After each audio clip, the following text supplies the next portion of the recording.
Members of the opposition say they applaud the Honorable Gelma Williams and the Honorable Floyd Hall for resigning.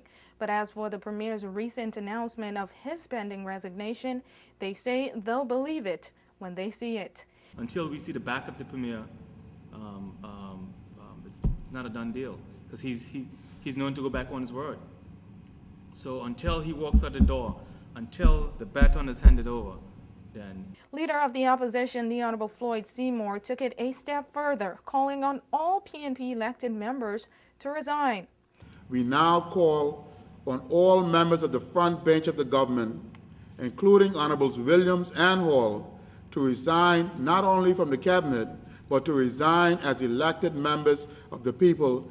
Honorable Seymour put special focus on the Commission of Inquiry hearings that ended last week. He made recommendations on behalf of the party that he says will be submitted to both the Governor, His Excellency Gordon Weatherall, and the Commission of Inquiry, Sir Robin Ault.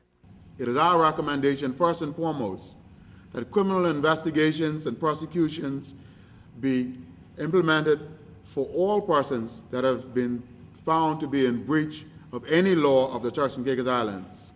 It is also our intention to recommend the appointment of an independent prosecutor that will ensure that the criminal proceedings move ahead with the greatest level of independence and autonomy from any oversight by this current government.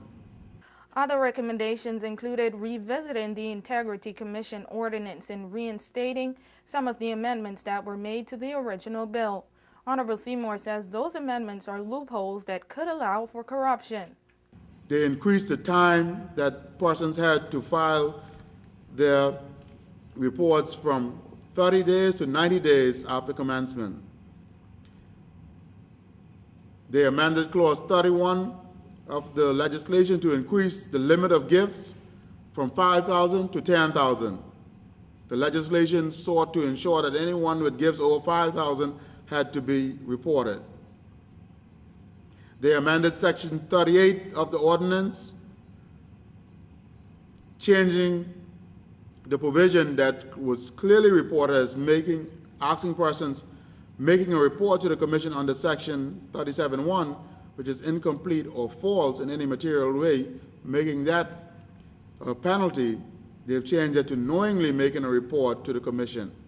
This PDM conference comes after the Premier's address to the nation on Friday, where he also announced that he will now be taking on the portfolio of Ministry of Finance. To this, the opposition says, for all intents and purposes, that's like putting the fox in charge of the hen house. PNP elections and the Commission's preliminary reports, two events that will have great bearing on the next move from both parties, are scheduled for February 28th. For WIV4 News, I'm Joy Del Trail.